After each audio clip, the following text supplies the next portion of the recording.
Halo teman-teman, selamat datang di kelas menulis kami. Di sini kami akan menemani teman-teman semua belajar menulis cerita. Perkenalkan, nama saya Lulo. Saya di sini sebagai mentor atau orang yang akan menyampaikan materinya. Nah, di video ini saya tidak sendiri. Saya ditemani oleh dua teman saya, yaitu Gocha dan Edi. Halo, guys, Google Translate di sini dan selamat datang di channel gua. Jangan lupa like, komen, dan subscribe. Kita bukan mau buat vlog sekarang. Oh salah ya? Ya salah lah. Oh iya ya sorry. Mungkin itu perkenalan kami, dan mari kita mulai belajarnya. Karangan narasi, atau kita bisa sebut saja cerita karangan. Nah, cerita karangan adalah sebuah tulisan yang mengungkapkan pemikiran dan perasaan seseorang dalam bentuk peristiwa yang berurut. Dari penjelasan tadi, coba perhatikan kedua paragraf di papan. Yang manakah sebuah cerita? Gocha, tolong bacakan. Baiklah. Kelinci dan kura-kura. Suatu hari kelinci ini mencemooh seekor kura. Kura yang saat sedang berjalan sangatlah lambat. Setelah mencemooh kura, kura pun membalas cemoohan kelinci tersebut dengan mengajak atau mengadakan perlombaan lari antara kelinci dan kura-kura. Saat pertandingan sudah akan dilaksanakan kelinci dan kura, kura juga sudah berada di garis start lalu mulailah lomba tersebut. Kelinci lari dengan sangat cepat, kura berlari sangat lambat. Perang daging kurban. Kapolrestabes Palembang Kombes Pol Anom Setiaji mengatakan, motif pembuatan video perang daging isi sampah yang dilakukan YouTuber Edi Putra, 24, dan rekannya Diki Firdaus, 20, ialah untuk meningkatkan subscriber channel Edo Putra Official. Namun, sambung Anom, perbuatan yang dilakukan mereka salah karena membuat video yang tidak mendidik hingga membuat kegaduhan di masyarakat. Yang kiri. Ya, betul sekali. Cerita dan teks biasa bisa dibedakan dengan mudah. Jika kita tahu apa saja yang harus ada di sebuah cerita atau unsur dalam cerita karangan. Nah, unsur cerita itu antara lain tokoh, alur, latar, klimaks, dan anti klimaks. Lanjut, apa itu tokoh? Tokoh. Itu tokoh, bukan toko. Tokoh itu orang yang berperan dalam cerita tersebut. Yap, betul. Tokoh adalah karakter yang berperan dalam cerita itu. Sebut seperti Upin dan Ipin, atau bisa makhluk lain seperti kelinci dan kura-kura. Selanjutnya, latar. Latar ini ada 3 macam. Pertama, latar tempat. Latar tempat adalah tempat di mana cerita tersebut. Kemudian, latar waktu berupa kapan cerita itu terjadi, dan terakhir, latar suasana. Artinya, suasana yang sedang terjadi di cerita tersebut. Latar suasana itu seperti apa? Latar suasana itu seperti senang, sedih, tenang, atau galau. Galau. Kayak Edi tuh. Suasananya selalu galau. Bernapas aja galau. Daripada kamu yang gak punya perasaan. Sudah, jangan bertengkar. Mereka lagi nonton kita tuh. Kita lanjut aja. Kemudian alur. Alur. Itu Ular. ular. Alur adalah urutan kejadian cerita tersebut. Nah, dalam cerita harus diperhatikan alur agar cerita dapat dipahami. Ada yang bisa lanjutkan? Aku.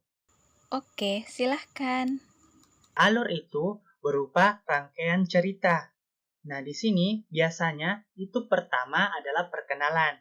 Perkenalan cerita tersebut, siapa-siapa karakternya, dan bagaimana karakter tersebut. Kemudian, yang kedua itu masalahnya. Apa masalah muncul di cerita tersebut. Nah, terakhir itu adalah solusinya. Terima kasih atas penjelasannya. Berikutnya, klimaks atau kita bisa sebut dengan masalah. Dalam cerita pasti memiliki masalah. Kenapa? Karena cerita tak akan menarik jika tidak ada masalah di dalamnya. Dan ketika ada masalah, harus ada solusi. Nah, solusi di sini berupa penyelesaian dari masalah cerita. Untuk lebih jelasnya, nanti saya berikan tugas sederhana. Mungkin itu saja materinya. Lulo, ada yang kelupaan. Apa itu? Sudut pandang. Sudut pandang, seperti sudut lancip, tumpul, dan siku-siku. Bukan itu. Sudut pandang adalah bagaimana pandangan penulis dalam menceritakan ceritanya. Seperti aku bangun dari tempat tidurku. Ini contoh kalimat sudut pandang orang pertama. Kalau Radit datang dengan mobilnya, itu sudut pandang orang ketiga. Soalnya penulis tidak terlibat dalam cerita.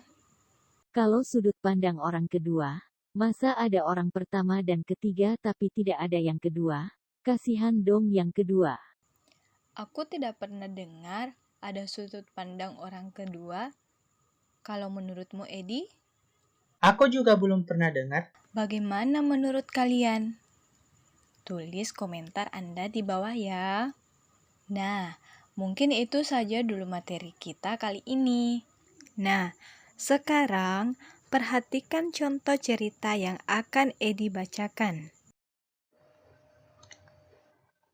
Siang itu, matahari bersinar tepat di atas kepala Anto saat dia dalam perjalanan pulang dari sekolah.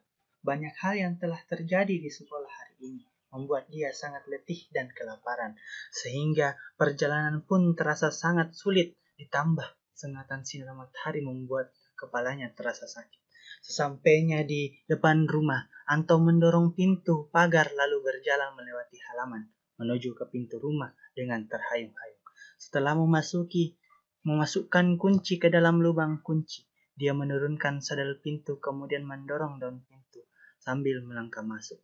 Seperti hari-hari biasanya, kedua orang tuanya selalu pulang larut sehingga setiap kali dia pulang ke rumah, hanya keheningan yang menyambutnya.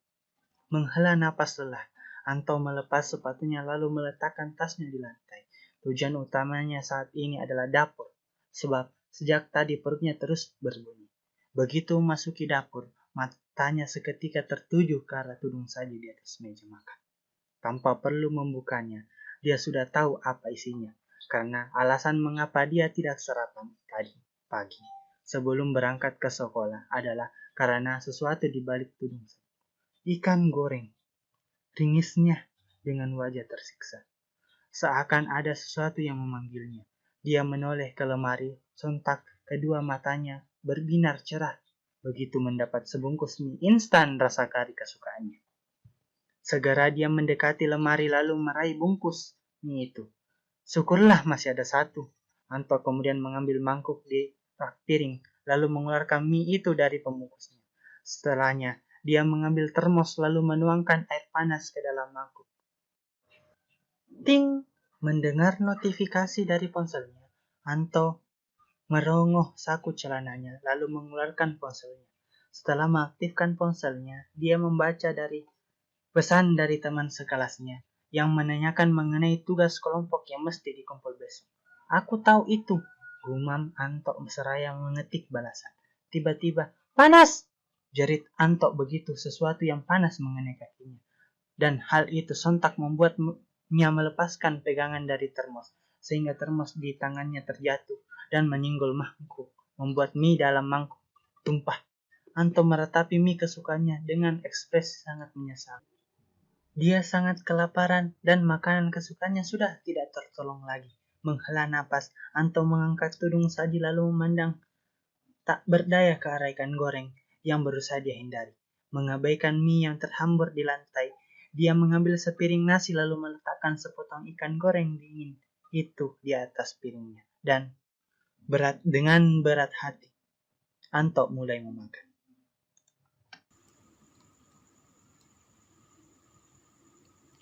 Terima kasih telah membacakannya. Nah, sekarang setelah mendengar ini, silahkan klik link yang ada di deskripsi video untuk mengerjakan soal di sana. Sudah? Nah, mungkin itu saja video kali ini. Jika ada pertanyaan, silahkan tulis di kolom komentar. Sampai jumpa di video berikutnya, dan salam literasi. Dadah!